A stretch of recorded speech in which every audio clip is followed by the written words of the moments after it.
kapur dengan kakinya. Lalu menggambar beberapa garis di tanah. Kakaknya mengira itu adalah segitiga. Tetapi dia baru membuat 2 garis. Melihat ini, sang ayah membungkuk dan menggambar segitiga untuknya. Tetapi anak laki-laki itu berjuang mati-matian untuk menghapusnya. Triangle. What's an A? Di bawah pengawasan ketat keluarganya, dia dengan susah payah memindahkan tubuhnya ke sisi lain ruang terbuka. Berbicara dengan susah payah, dan terus menulis di tanah. Pertama huruf kapital M, dan kemudian huruf O. Anggota keluarga sedikit terkejut. Mereka semua menonton dengan tenang. Anak laki-laki itu sudah kelelahan. Namun dia terus menulis di tanah. Sebelum dia selesai menulis, mata ibu itu tidak dapat menahan air mata. Karena dia sudah mengerti apa yang dimaksud putranya. Ketika anak laki-laki itu selesai menulis, dia terjatuh ke tanah. Keluarga akhirnya menyadari bahwa kata yang ditulisnya adalah ibu. Mereka tidak menyangka anak yang lahir dengan cerebral palsy itu bisa menulis walaupun mengalami keterbelakangan mental tersebut. Where are you going, Daddy? What do you think? This man deserves a jar. Setelah itu, ayah membawa putranya ke bar.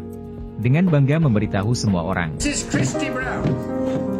My son. Genius. Nama anak laki-laki itu adalah Chris. Dia didiagnosis menderita cerebral palsy bawaan ketika dia lahir. Seluruh tubuhnya hampir lumpuh, dan dia tidak bisa berbicara. Satu-satunya yang bisa dia gerakkan adalah kaki kirinya. Membuatnya sama sekali tidak bisa merawat dirinya sendiri. Dari masa kanak-kanak hingga dewasa, orang tuanya harus menggendongnya kemanapun dia pergi. Seiring bertambahnya usia Chris, semakin berat bagi ibunya untuk menggendongnya. Chris menyadari beban yang dia bawa ke keluarga. Saat waktunya sekolah, kakak dan adik boleh keluar rumah. Sementara dia hanya bisa terbaring di rumah seharian. Karena itu, ia mulai berlatih menulis di papan kayu dengan kapur di antara kaki kirinya. Setelah melihatnya, sang ibu merasa bahwa apa yang ditulis Chris bermakna. Tetapi sang ayah berkata dengan nada menghina. Apa yang dikatakan ayahnya membuat Chris sangat frustasi. Karena keluarganya tidak punya uang untuk membelikannya kursi roda. Ayah membuatkan kereta kayu untuknya. Melihat Chris bermain dengan anak-anak lain. Dengan cara ini membuat mereka berdua sangat bahagia. Mereka tidak tahu seberapa besar keinginan Chris untuk tidak diperlakukan istimewa. Pada hari ini, Chris dibawa kembali ke kamar oleh ibunya seperti biasa. Namun tiba-tiba dia mendengar suara ibunya jatuh dari tangga. Dia menyadari ada yang tidak beres. Jadi dia bangkit dan berjalan menuju tangga dengan susah payah. Dia berusaha keras dengan kaki kirinya. Luncur menuruni tangga ke sisi ibunya. Tetapi tidak bisa berteriak. Jadi dia terus menendang pintu dengan kaki kirinya untuk meminta bantuan. Melalui celah pintu melihat ibunya tergeletak di tanah. Sang ibu dikirim ke rumah sakit tepat waktu. Tetapi Chris yang mengirimkan sinyal mara bahaya. Sekali lagi disebut sia-sia oleh tetangga. Chris yang tidak dapat berbicara. Hanya menundukkan kepalanya tanpa daya. Ini tidak diragukan lagi menyakiti hati Chris. Dia bertekad untuk menghilangkan label cacat di tubuhnya. Segera setelah ibunya keluar dari rumah sakit, Chris menulis kata ibu di depan seluruh keluarga. Baru kemudian keluarga menyadari bahwa pikiran Chris sehat. Tidak keterbelakangan mental seperti yang dikatakan orang. Saat Chris berusia 17 tahun, dia menyiapkan kue ulang tahun. Dengan sorak-sorai dan perayaan keluarga, Chris dengan gembira meniup lilin terakhir. Hari ini, dia menjadi lebih baik dan lebih baik. Dia tidak hanya bisa mengejar lebih banyak kata. Secara bertahap belajar menggambar dengan kaki kirinya. Dia bahkan bisa melontarkan pelafalannya. Meski hanya orang-orang terdekat yang bisa memahaminya. Namun hal tersebut tidak menghalangi Chris untuk aktif mengikuti kegiatan teman-temannya. Saat bermain sepak bola, menghadapi bola yang masuk, dia akan memblokirnya dengan kepalanya. Saat lawan menggertaknya, dia membalasnya dengan gigitan. Dengan demikian dia memenangkan tendangan penalti. Keduanya mengangkat Chris ke depan bola, lalu menjatuhkannya ke tanah. Bagaimana cara dia menendang bola? Membuat kiper lawan tertawa, meremehkan kaki kiri emas Chris.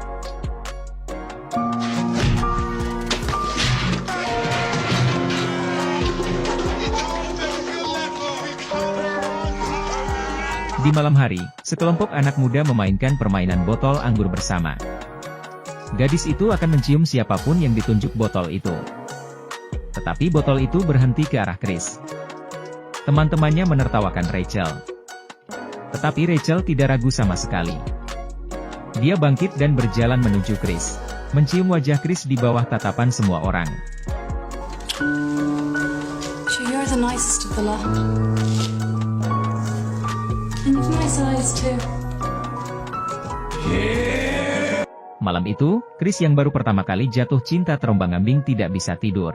Ketika dia melihat pasangan muda itu bercinta di luar jendela. Dia menggambar kerinduannya akan cinta Rachel dalam semalam. Rachel, yang menerima lukisan itu keesokan harinya. Dengan senang hati memamerkan kepada teman-temannya. Mereka menertawakan fakta bahwa lukisan itu ditandatangani oleh Chris.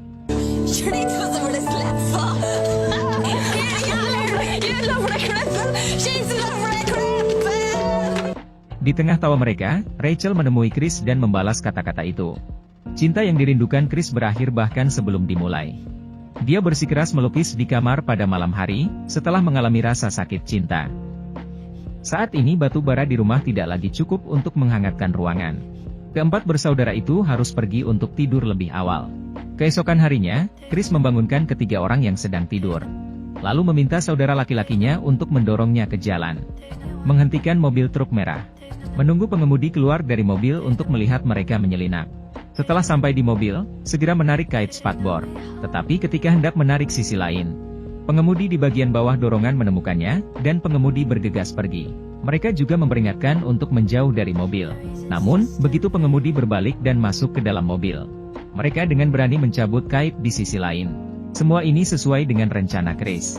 Saat truk melaju, mereka tinggal menunggu kesempatan. Truk melaju menanjak, sejumlah besar batu bara jatuh dari kompartemennya. Rencana Chris sukses besar, saudara-saudaranya menari dengan penuh semangat. Batu bara yang berserakan di mana-mana, segera menarik perhatian banyak tetangga. Bahkan kereta bayi dijadikan wadah batu bara saat ini.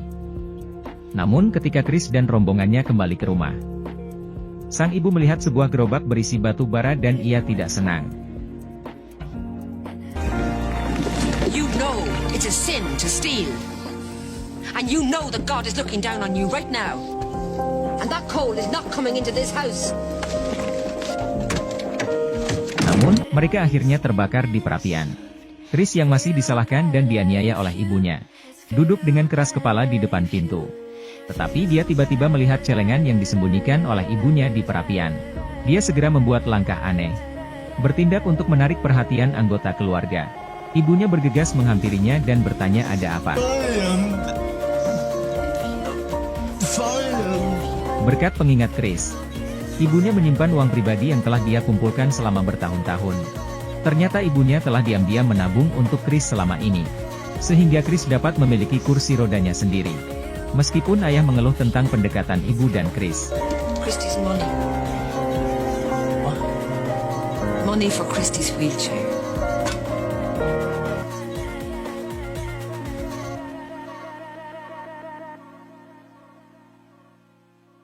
Dorongan terakhir untuk membeli kursi roda harus tercapai. We've been sitting here in the freezing cold, eating porridge for breakfast, dinner and tea, and you have £28.73 up the fucking chimney. Ketika Chris berusia 19 tahun, keluarganya masih menabung cukup uang untuk pergi ke rumah sakit. Untuk membelikannya kursi roda sendiri. Menyewa seorang dokter bernama Eileen yang berspesialisasi dalam kelumpuhan otak untuknya. Semoga Chris bisa mendapatkan perawatan yang baik. Meski kini Chris telah menjadi pelukis ternama lokal, ia masih khawatir berobat akan menambah beban keluarganya. Karena ketika Eileen mengetahui bahwa Chris telah menggambar dengan kaki kirinya sejak dia masih kecil, dia memutuskan untuk memberikan perawatan gratis. He said hope deferred, making him sick. Hal ini membuat Chris merasa bahwa jurusan Eileen bisa menunggu sampai pusat rehabilitasi. Namun ia menemukan bahwa hal ini tidak sebaik yang ia bayangkan. Karena kebanyakan orang yang datang ke sini untuk berobat adalah anak-anak. Chris dewasa menolak di sini karena harga dirinya. Akhirnya dia melarikan diri ke rumah. Namun, Eileen tidak mau menyerah padanya. If you like, we can work here. With speech therapy, I could teach you how to say fuck off more clearly.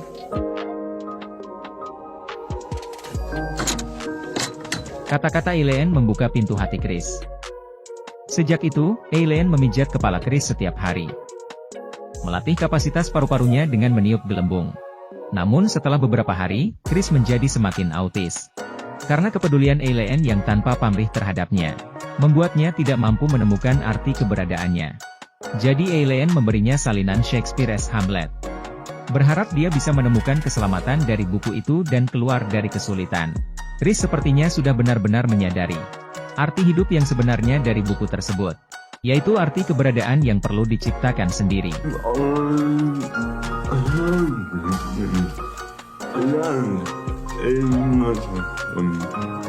Monolog klasik ini bertahan di rumah dari pagi hingga malam. Pastor Wei Chris semakin baik secara fisik dan mental setiap hari. Dia sangat bersyukur. Tetapi ibunya mengkhawatirkannya, karena dia tahu bahwa Chris telah jatuh cinta pada Eileen. Jelas ibu Chris benar-benar khawatir. Tetapi dia tidak menyangka kerusakan akan datang begitu cepat. Pada hari itu, Eileen menemui Chris dan memberitahunya kabar baik. Dia menemukan galeri yang dibuka oleh seorang teman untuk Chris, untuk memamerkan karya-karyanya, yang membuat Chris selama ini bersikeras melukis sangat bahagia. Menghadapi bantuan terus-menerus dari Eileen, dia tidak bisa lagi menahan diri untuk mengungkapkan ketulusannya. I like you very much. And I like you, Christy. With the heart of a poet. No. Maka jelaslah bahwa Eileen hanya menyukai Chris. Chris ragu-ragu untuk berbicara, tapi dia tidak mengatakan apa-apa. Pameran diadakan sesuai jadwal, dan karya-karya Chris juga sangat populer. Peter yang membantunya mengadakan pameran, juga teman Eileen. Di depan semua orang, dia mengumumkan bahwa gelar penulis cacat yang hebat adalah penghinaan bagi Chris. Dia harus menjadi pelukis yang sempurna dan hebat. Chris yang diakui sangat senang minum banyak anggur di pameran seni. Di meja anggur, dia menggunakan kekuatan anggur untuk mengumpulkan keberaniannya, untuk menyatakan cintanya kepada Eileen lagi. And I love you, Christy. No. I really love you. Namun, Eileen menyuruhnya untuk tidak berbicara omong kosong. Karena Peter, teman yang membantunya mengadakan pameran seni hari ini adalah tunangannya. Kalimat ini seperti guntur di hari yang cerah, membuat Chris tidak bisa diterima. Kebencian di hatinya membuatnya berkedut tak terkendali, meneriakan restunya kepada keduanya untuk yang baru.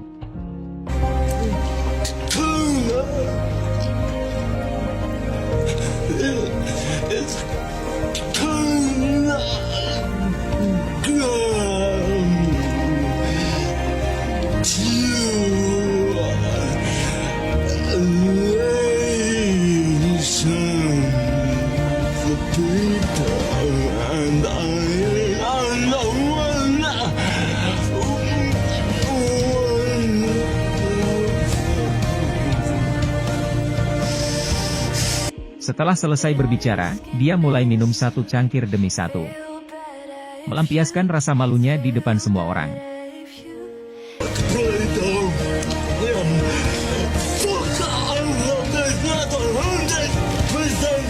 Akhirnya Peter tidak tahan lagi. Chris terus bertingkah seperti ini. Seseorang mengambil gelas anggur di depannya, tapi Chris terus membenturkan kepalanya ke meja seperti orang gila. Dalam keputusasaan, Peter ingin mendorongnya menjauh dari sini. Tetapi Chris yang tidak berdamai, menarik taplak meja dengan erat. Setelah kembali ke rumah dia patah hati. Menulis kata-kata terakhirnya dengan kaki kirinya. Berpikir untuk mengakhiri hidupnya seperti ini. Tapi untungnya, kecacatannya tidak setuju. Sejak saat itu Chris menjadi depresi. Dia mabuk sepanjang hari, berhenti melukis, dan menutup telinga terhadap bujukan tulus ibunya. Tapi bagaimana mungkin seorang ibu membiarkan anaknya tenggelam seperti ini? If you've given up, I haven't. Setelah itu, sang ibu dengan tegas turun ke bawah dan mengacungkan cangkul. Chris segera mengejar setelah mendengar suara itu. Bertanya kepada ibunya apa yang akan dia lakukan. Sang ibu berkata bahwa dia akan membangun kamar sendiri untuknya. Mungkin dengan cara ini, dia akan mengambil kuas lagi. Sometimes I take your arm, my heart. Look, if I could give you my legs, I would gladly take yours. What's wrong with you, Christy? I'm sorry, Mom. Chris akhirnya menyadari bahwa cinta keluarganya untuknya yang paling berharga. Karena malu, dia membantu ibunya di samping. Ketika ayah dan saudara laki-laki itu pulang, melihat keduanya yang sedang membangun tembok, mereka tertawa tanpa malu. Tetapi mereka segera bersiap untuk bergabung dengan proyek mereka. Mereka bahkan mulai bermain dengan tembok. Tapi sang ibu menyuruh anak-anaknya agar sang ayah mengerti, dan sesuai keinginan sang ibu, sang ayah memimpin dalam menyelesaikan salah satu temboknya sendiri. Chris akhirnya menyapu kabut masa lalu, sepenuhnya memulihkan sinar matahari dan keceriaan masa lalu. Tapi hari itu ketika dia dan ibunya pulang dari berbelanja sayuran, ibunya tidak bisa membuka pintu dapur apapun yang terjadi. Melalui jendela, dia menemukan ayah Chris terbaring di tanah. Dia segera memanggil Chris dan membuka pintu. Tetapi ayahnya telah meninggalkan ibu dan anak mereka selamanya. Keduanya menangis patah hati di samping ayah mereka. Tidak lama kemudian, keluarga tersebut datang ke bar yang paling disayang ayah mereka. Sebelum kematiannya untuk melunasi hutang, Chris menyanyikan lagu favorit ayahnya semasa hidupnya. Beberapa teman lama ayahnya juga ikut bernyanyi. Namun, pemabuk di samping tidak puas dengan ini. Kakak laki-laki bangkit dan ingin melakukan sesuatu. His father was nothing but a mouse. Like all the Browns. Ketika mereka mendengar kata-kata itu, mereka dihentikan oleh Chris. Kemudian dia berbalik dan mendatangi pria itu sendiri. I don't fight crookies. Pertempuran penutup akan pecah. Saudara-saudara hampir menghancurkan seluruh bar untuk ayah mereka. Setelah kembali ke rumah, Chris membaca buku dan berpikir keras. Menyadari bahwa melukis saja tidak dapat mengungkapkan seluruh hatinya. Jadi dia meminta saudaranya untuk menulis ceritanya sendiri, menjadi sebuah buku untuknya. Terlarisnya, buku ini memungkinkan Chris mendapatkan 800 pound penuh untuk biaya manuskrip. Mereka diam-diam memasukkan uang itu ke celengan ibu mereka. Berisik karena ingin makan. Meski hidup sulit, tapi sang ibu menyetujuinya. Baru kali ini hari ini, tetapi ketika ibunya membuka celengan, dia terkejut.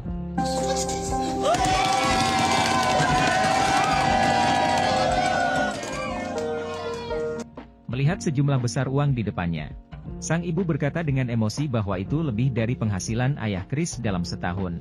Setelah itu, Chris menghasilkan uang dengan menulis dan melukis, membuat kehidupan keluarga secara bertahap menjadi kaya. Bertahun-tahun kemudian, Eileen menemukan Chris lagi, mengundangnya untuk menghadiri acara amal untuk orang cacat. Chris yang sudah lama lega, langsung setuju. Disinilah Chris bertemu calon istrinya, Mary. Mary adalah pengasuhnya di sini. Ketika Chris melihat Mary untuk pertama kalinya, hatinya sudah tergerak. Ketika dia beristirahat, dia tidak hanya mengirimkan versi asli dari bukunya. Dia memberikannya kepada Mary untuk dibaca. Dengan humor saya sendiri, saya membuat Mary terhibur dan terkikik. Mary juga merasakan kekuatan dahsyat yang terkandung dalam tubuh rusak pria di depannya di dalam buku itu. Sebelum naik ke atas panggung, Chris dengan tulus mengajak Mary untuk pergi berkencan di puncak gunung setelah acara tersebut. Namun Mary merasa sedikit tergesa-gesa dan menolak ajakannya, membuat Chris lesu seperti kehilangan jiwanya saat menghadiri acara tersebut. Namun, ketika Mary kembali ke ruang tunggu, melihat bahwa Chris telah menulis nama mereka berdua di buku di beberapa titik, dia yang sudah memiliki kesan yang baik tentang Chris, memilih untuk mendengarkan kata hatinya dan bergegas ke acara tersebut. Chris tersenyum bahagia saat melihat Mary. Ia segera melepas sepatu di kaki kirinya, lalu biarkan ibunya memberinya mawar.